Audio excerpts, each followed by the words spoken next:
Good afternoon, everybody. I am humbled and grateful to be here with you today. I'm also tired. It was a very long flight, but I'm very glad to be here. I'm thankful to the organizers for inviting me. I've been very thankful for the hospitality. I'm glad that we had a good lunch, and hopefully you're not too sleepy after lunch, because I like to try to have a little bit of fun when I talk. So my name is Barbara Gross, and first, this is a little bit uncustomary, but I want to ask for some help from you. So I wanted to find out if you can put your hand up if you are a person with a disability. So that first, I'm looking to see. Okay, I see you, hello. Different set, people who are professionals, specialists, teachers. So you support people, okay, I see you too. And then the last group, so people who are caregivers, parents, mothers, fathers of a person with a disability. Okay.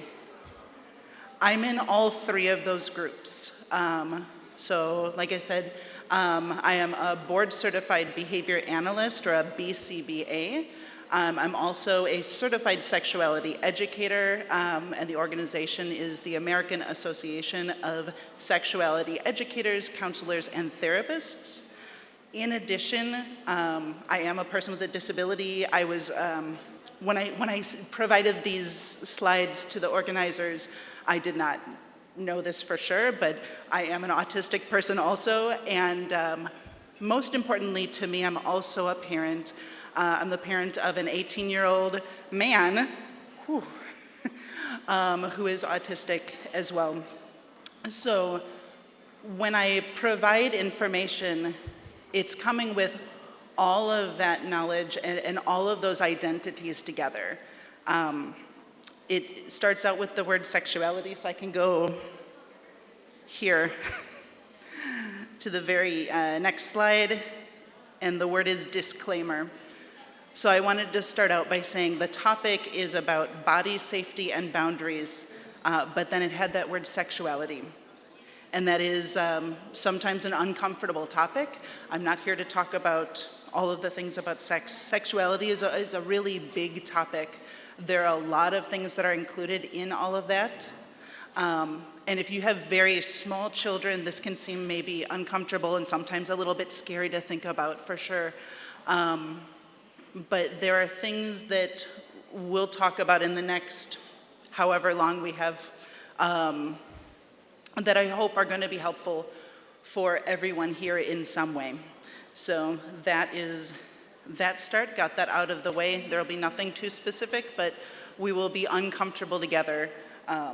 My heart is going, so we'll all be a little bit uncomfortable, but it'll be okay, we'll get through. I start first with some facts. So the idea of providing education on the topic of sexuality and why that's important in general, broadly, I can speak to research that we have, and this is actually coming from the United Nations Department of Economic and Social Affairs. So looking at the Sustainable Development Goals and doing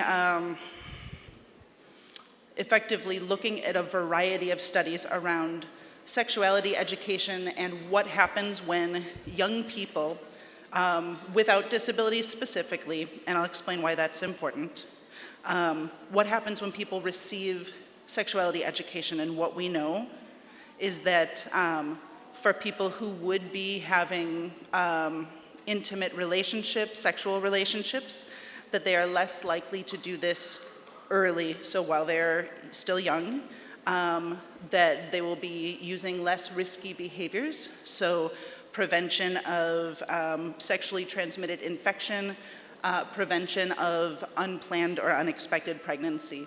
So these things are important in general. Now, I'm talking to you again specifically about disability, and what I can tell you is that we don't have a lot of research on how sexuality education affects people with disabilities, because there is not a lot of this education occurring. And I speak to people in a variety of different countries across several continents, and even in the United States, that's the case. This kind of education is not often provided, and there are some reasons why we think this occurs. And again, I start a little bit with some things coming out of research. We'll have fun shortly, hopefully fun. I'll try to be fun. But the first thing is that there's this idea that people who have disability, specifically people who have intellectual disability or developmental disability, that people are like children and will stay like children forever. And children grow up. Again, I'm the parent of someone who's 18 years old, and he has grown up. He's about this much taller than me now, but is definitely a grown-up who has grown-up thoughts and grown-up feelings. So while this is a perception, it's not reality. And if you are the parent of someone who is an adult, then you probably know this also to be true. There's also fear sometimes that by providing information that this is going to lead to more acting out behaviors, that when we provide information that children will get curious and they'll want to try things. What I can tell you is that research says that that is a myth, that that is not a true thing. That when we provide information and we provide accurate facts, that this results in safer behavior. This results in being able to interact with people in a way that is safer and appropriate. Another thing that we know is that not knowing what to teach or not knowing how to teach can make people feel really uncomfortable. And when people feel uncomfortable, then I'm just not going to talk about it. I won't talk about the things I don't know how to talk about because it's scary. So as a result, education does not often occur. So where I live in the United States, it is not currently required to provide any education about puberty growing up. It's not required to teach anything about consent. That's just the way it is. So if children are receiving this information, it's because there are teachers, helpers, or parents who are providing that information. One thing I wanted to bring up also, it's not in the slides, but just thinking about the people that I support, often when I'm providing education, I'm asked to come in and teach because there's already a problem that has occurred. So somebody has broken a law, somebody has gotten in trouble because of something that they did, and they've lost a job. And one of the common things, the first question I ask is, has this person received any education? And every time the answer has been no, every time. There's an idea that comes from a really good educator and role model in the field of supporting adults with developmental disabilities. His name was Dave Hingsberger. He's a Canadian educator.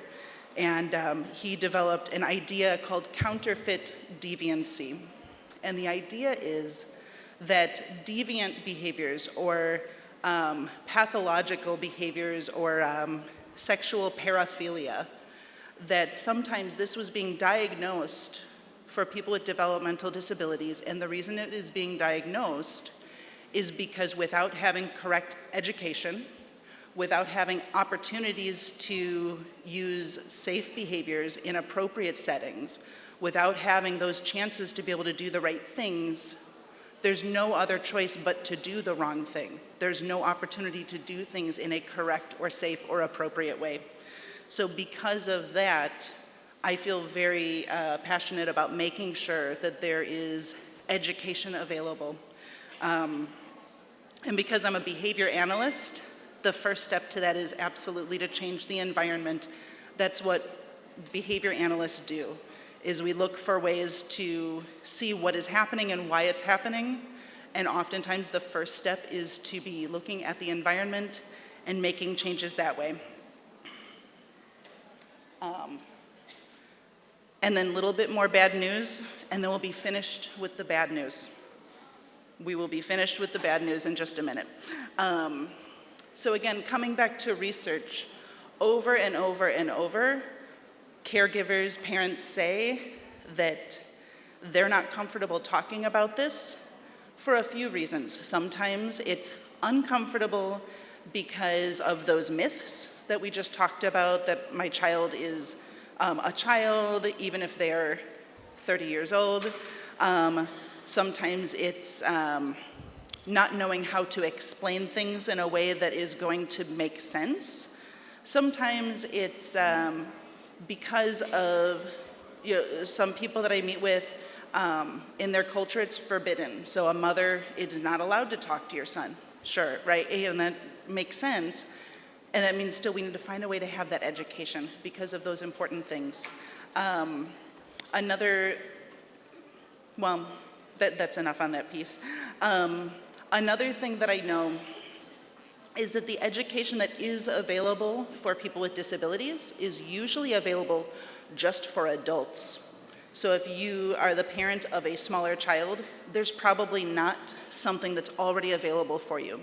There are a few things, and I will share my email when we're finished, and I promise that if you email me, I can share some ideas with you. But even the education that's available a lot of times is not accessible. It's a lot of talk, talk, talk. Or it's reading and writing, and some people cannot read and write. So if the information is not provided in a way that makes sense, then you can't use that information. So the education is useless at that point. There was a very large,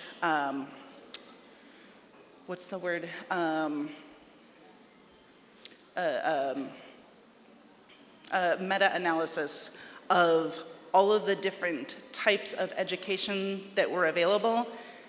And overwhelmingly, the prepackaged, the available curriculum was not, it was not designed in a way that was going to be effective. So we need to do better. I'll give ideas of how to do that, promise.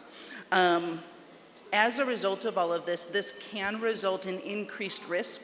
So this is one where I can give you a little bit of specific information, and the numbers are not good when we talk about sexual abuse, sexual assault, so harm for people with disabilities. That the most recent information I have actually comes from the United States, and it was looking at a very, very large part of the United States. And what they found was for people with developmental disabilities, that across their lifetime, that men were 7 times more likely to experience sexual abuse, and that women were 12 times more likely. So these are really, really serious things, and that's why it's important to be providing this information.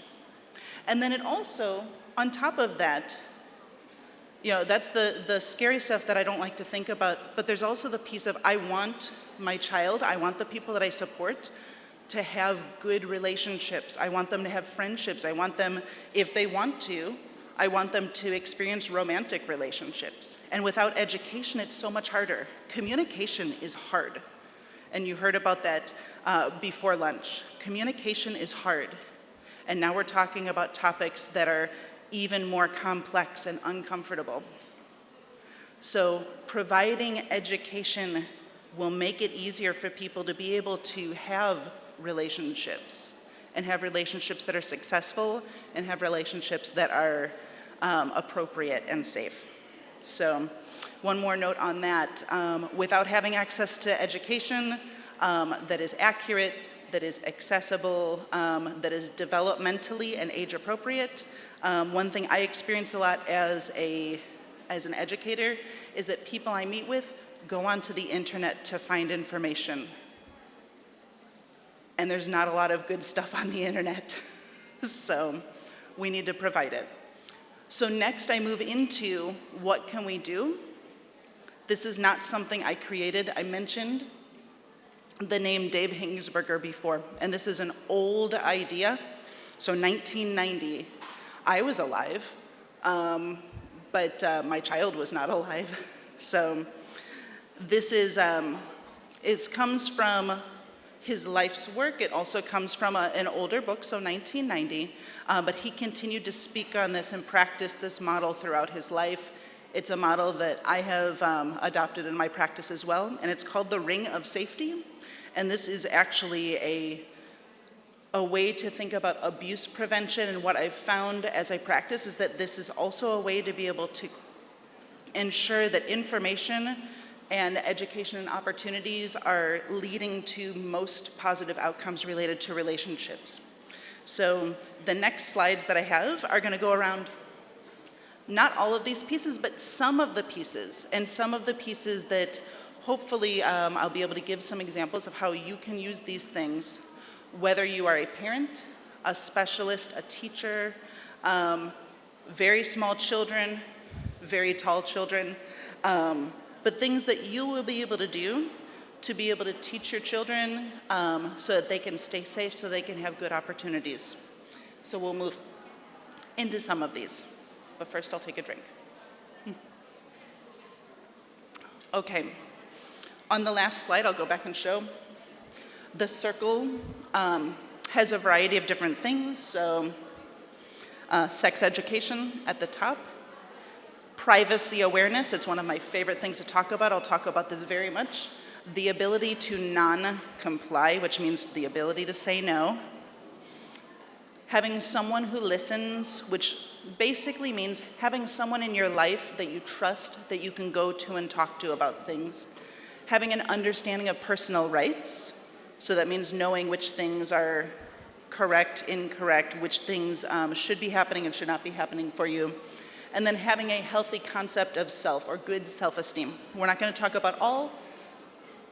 We're going to talk mostly around the top. There we go. Okay. So this is where I tell you why sex education is very important, specifically about understanding two topics. One is understanding the names of body parts, including the private body parts, and understanding the correct names.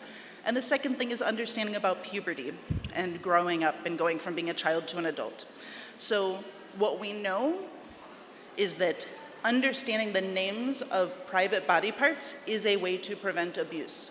So there have been studies done talking to people who have committed offenses toward children, and they've been asked, why did you choose to abuse that child? Or why did you choose not to?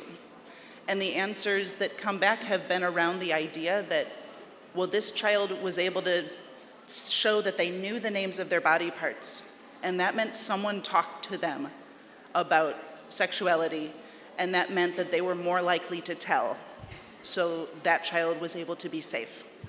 The other thing that we know as well is that when children know the names of their body parts, if something were to occur, so if they were harmed, it is easier to report when children can name the parts. That is a really important thing. Another thing is just for medical reasons. So if a body part is hurting, if it's itching, if something is not right, it's easier to talk to a doctor. It's easier to get information to get good medical care when you can talk about which parts are not okay. One other thing that's not on the slide that's also important is being able to explain to children as they grow into adults what puberty is and what is happening to their bodies. I can't imagine going through puberty and not understanding that there were going to be things happening, body parts that would be hurting or growing or doing all sorts of things. Before I left to get on the plane, I received a message from a teacher that I used to work with, and she works with teenagers, young teenagers, so she has a student who is 11 years old, who is a girl who has started menstruating, so starting her cycle. And she said that when she's having her cycle, she's taking her clothes off at school, right? That's not okay. We can't do that at school. And she said, well, what do you think we should do? And I said, does she understand what's happening? And she said, well, no, I don't think so. I said, well, maybe You should explain to her what's happening because, I mean, again, I'm not going to be too graphic. We all had lunch. But if we think about, usually if I'm bleeding, there's something wrong, right? It's a problem. That's something that's dangerous. So it's important to explain what's happening. And that leads to less distress, more comfort with things in general. So now we go to my favorite one, and this is one that sometimes people argue with me about. So the importance of being able to say no. This is the most important way to prevent abuse, period. There's no more important thing. This is the biggest thing. So it's important to do two things. One is to teach children to be able to say no. No, you cannot touch my body. No, you cannot touch my things. I was so happy to come here today and see the cards green, yellow, red. Red means, it means no, no thank you, don't touch me, don't talk to me, not right now. That makes me so happy. That's so respectful, so thank you for including that as part of this event. When children learn that it's okay to say no and that people will listen, it makes it easier to be able to say no to things. It's also important for children to learn that when someone tells them no, they need to stop. I support now mostly adults, all adults. Everyone that I work with is an adult. And many of the people that I work with have gotten in trouble with the law or have lost a job because they were talking to somebody and the person said, stop talking to me, and they didn't listen, they didn't understand. Or they touched somebody and that person said, don't touch me, and they didn't know that they needed to listen. And it was as simple as just teaching that skill. If they had learned that when they were children, they would not have lost a job, gone to jail, actually. So this is very, very important. So learning both sides. It is okay and important to say no, and also that you must listen to people when they tell you no. It's important to be teaching this across all sorts of different things. So not just about consent with touching, but also consent with talking about things. If you don't want to talk about this, we don't have to. When I meet with people to do therapy, I say every time I show up, I say, we're here to talk, hi, how are you? Are you ready to talk today? And if they say no, okay. If they tell me to leave, I say, okay, are you sure? And if they say yes, I leave. And to me, it's more important to be teaching that your words have power. It's so much more important to be teaching that than it is to be getting through whatever lesson I was supposed to be doing. It's not worth it. So I will give one piece of fun thing that I do to teach this skill, even for very young children, even for children who are non-speaking, that when I teach this, I do this with learning body language, learning what my face does, learning what my body does, and I turn it into a game. So I'll say, walk toward me, and when I show you to stop, you need to stop. So they'll walk toward, and I'll go, because across lots of people, now that was a big gesture. My shoulders in, my eyebrows down, my face, and I went back. And I make it really big. When you see this, it means stop. And then I can start making it more subtle and making it more natural. Because if you're talking to me and I go, something's changed, so you might want to stop, check. But I do that with all sorts of walking toward, and then I'll have with the child also, so that they learn that when they are showing that they are not comfortable, I need to stop. It's my favorite topic. It's just my favorite. One more note on this. People ask me a lot of times, well, there are certain things you must do. You must take medication. So if I'm telling my child to say no, they might say no to medication. What do I do? And the answer is, if it's something that is required, you must do it for your health, for safety. I explain why it is a rule, and I give as much choice as possible. You have to take your medication because it will keep you healthy. Do you want to take it yourself? Do you want me to help you? Do you want to take it and have juice? Do you want to take it and have water? Some choice, so there's a little bit of control. And that's the best we can do with the things that we must do. Another important topic is understanding the difference between public and private. And private places are places that you go where no one can see or hear you. This means oftentimes a bedroom, a bathroom, but where no one can peek. So if you go into a bathroom and somebody can look underneath or look over, you're not in private. That's very important. It's a really important thing. And this is important because when children understand what those rules are, then we can avoid breaking the rules. And I don't want people to break that rule. So if there's something that you should not be doing in a public place, you can't follow that rule if you don't know the difference between public and private. Same thing with public and private body parts. There are body parts that we must not show in public. And if children don't learn what those are, they can't follow those rules either. Also very important.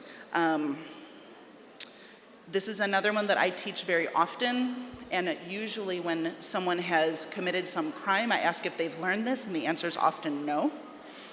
So this is important. And to give ideas of how I teach this, I do this usually starting very simply with discrimination between, so here are photographs or words or scenarios. Is this public or private? This one, is it public or private? So a photograph of a bedroom with the door closed, is this public or private? A photograph of a kitchen, is this public or private? And then I also moved to doing this in a more generalized, a more natural way. So if I'm in the home with somebody and I teach in home, that I'll say, hey, show me a place that is private. Where is a place in your house that's private? Or if we're talking, I'll say, oh, this seems like a private conversation. Let's go somewhere in private to make sure that they're understanding and able to apply knowledge. So that is that topic. And then, this is the part that tends to make people kind of nervous because I said, healthy sexuality for everyone. And if you have a very young child, you're probably trying to understand how this applies to a very young child. So I am going to tell you that when I teach this topic, again, it is a broad topic. And when we're talking to very small children, we're really talking about relationships as friendships. And that is the important thing. So if people don't have opportunities to be able to have healthy relationships, whether they're romantic, sexual, friendship relationships, if people don't have an opportunity for those positive and healthy relationships, then the only options left are unsafe or unhealthy relationships. When I teach the idea between healthy and unhealthy, I like to speak in metaphors. I understand metaphors very well. And to me, healthy and unhealthy relationships is much like healthy and unhealthy food. Healthy foods help your body grow. Unhealthy foods sometimes make you feel sick. They can hurt you. I was talking to somebody else last week, and we were talking about healthy and unhealthy relationships because he had some friends who were doing really unhealthy things. They were calling him names, they were asking him for money, and he doesn't have any money. And I said, well, let's talk about healthy relationships and toxic relationships because toxins can hurt you. So we don't want toxin. And that was helpful. Just changing the word a little bit made that make more sense. So regardless of the age, we can start teaching this. With small children, I would start by teaching different types of relationships. And I was just talking to a colleague about this the other day, about the idea of teaching that there are things that you can do with your family that you cannot do with your friends. There are things you can do with your friends that you cannot do with the clerk at the store. That it's important to be able to understand the rules around those boundaries. I can talk about certain things with my friends, but not with my teachers. In my family, I can kiss my son, but I would not kiss the person who's working at the grocery store, right? And in other people's families, that might not be the rule. Some families don't kiss, and that's okay. But there are rules for all the different types of relationships.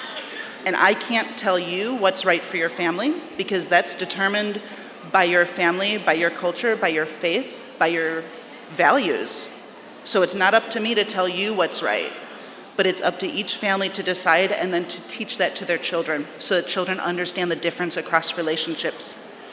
So that is all very important. And like I said, small children, we start by teaching about how to behave appropriately with friends in friendship. Okay, almost done. I was going to give a big list of different resources. I usually do. And then I realized, first of all, I have a hard time getting to the websites sometimes when I'm here. So I can give ideas for websites and we can find a way to find them. There are many books. Most are in English. I know of one that's in Russian. But there are some books that are helpful, starting with very small children, talking to adults, even for parents to learn more. But there are also many resources that are available on the internet that are good resources, and I'm happy to share those as well.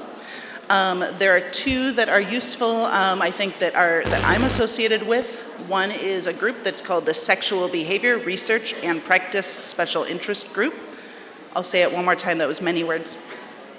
The Sexual Behavior Research and Practice Special Interest Group, and that's a group of professionals, mostly behavior analysts, who all specialize on the topic of sexuality across many different topics, lots of ages, many different disabilities, but all disability specific. And we provide consultation, we provide ideas for resources. I've never had a person reach out and ask me a question that we haven't been able to find the time to try to solve. There's one other podcasts. If you like listening to podcasts, those can be helpful. There's one that I have now that is all about different books for sexuality, and it's called Sex Ed Book Review. And there are many things like that. That's just mine. So I gave general ideas for what people can do, and it's important to say that those are general things that might not work for everyone. So the times when it is important to be looking for extra help, getting more assistance from someone who is specializing on this topic. So one thing is, if there are behaviors that are happening that are risky, and this would be something where it is causing harm to a person's body, potentially causing harm to someone else, or potentially breaking a law, that those are times to get extra help. And there are people who provide that special help. And I'm only one of those people. I know others, so I can help you find them also. If it is hard to figure out how to teach a topic, one thing that I really enjoy doing is coming up with ways to modify very complicated topics of sexuality. So that's another time it's good to ask for extra help. If you are feeling nervous, if this is very uncomfortable and it's just hard to talk about, it's okay to ask someone else to help come up with a way to talk about it. That's an okay time to get help too. And then also, if there are specific risk factors, and I mean, and I mentioned the statistics before, but many people that I support have experienced sexual abuse or sexual assault, and there are important things to keep in mind for those people, so getting some extra help can be really beneficial. So when there are really complicated things, it's good to be reaching out, and there are people who do that work. So I'm almost done. Okay. So the first thing I want to say is it is never too late to start talking about this. I know a very wonderful man. I almost said his name, but I can't because I'm not going to break his confidentiality. He is 61 years old, and we are starting to do some talk about sexuality. He's interested. He has a girlfriend. They love each other. They've been boyfriend and girlfriend for a year, and he wants to learn more about what that might mean. Okay, at 61 years old. If you tried talking about this and it did not go well, you can start over and that's okay. And if that happened, you can say to your child, I learned some new things and we're all learning and growing. So it's okay to start over. And ask your child, is it okay? Can I give some new information? Teaching is nice, having information is good, but without practicing skills, it's just knowledge. And knowledge doesn't go anywhere if we don't practice, so we do need to practice. If talking about this topic is very uncomfortable for you, what I will suggest is that you practice. If saying these words feels uncomfortable, that when you're at home, when you are in a private place, door closed, cameras and microphones off, no one is listening, practice saying so that you feel comfortable, because it is important. And then the other thing that is useful to know, especially if you are a specialist, a teacher, a professional, it's important to know also that being able to know how to respond if someone is using an unsafe behavior, that sometimes takes extra practice and skill. And that's something where there is additional support. That's one of my favorite things to do. With that, I will give my information so that you have it. I am serious. I love answering questions. I am truly passionate. This is one of my special interests. This and Microsoft Excel. I really like Microsoft Excel. I'll talk to you about that too, but I truly do feel very strongly about talking about this. So if you have questions, please email. We can figure out translation. It'll be great. Thank you so much.